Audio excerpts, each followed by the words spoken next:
শিরোনাম: আমি কষ্ট পেতে ভালোবাসি। কবি অসীম কর্মকার।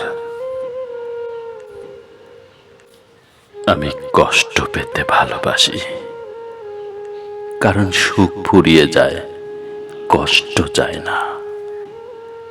তুমি আমাকে ভুলে গেছো, এই খবর আমার চেয়ে ভালো আর কেউ জানে না।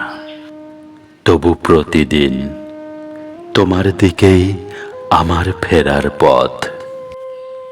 আমি অদ্ভুত মানুষ, যে দরজা আমার মুখের উপর বন্ধ হয়েছে, আজও সেই দরজাতেই নক করি। যে হাত আমাকে ছেড়ে গেছে, আজও তার উষ্ণতা আমার হাতে লেগে আছে।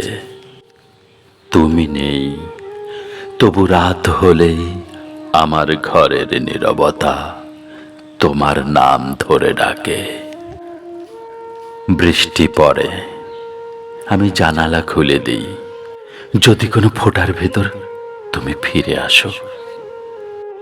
আমি অপেক্ষা করতে ভালোবাসি, কারণ অপেক্ষা জানে ফিরে আসা সবসময় মানুষের নয়, কখনো সেটা শুধু স্মৃতির নরম পায়ে ফেরা।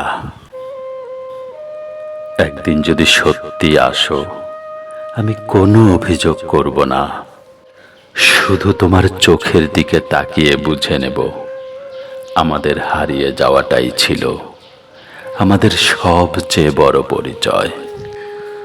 আর যদি না আসো, তবুও আমি তোমাকে ভালোবেসেছি এই একটি মাত্র সত্যের কাছে মাথা নত করে বেঁচে থাকব।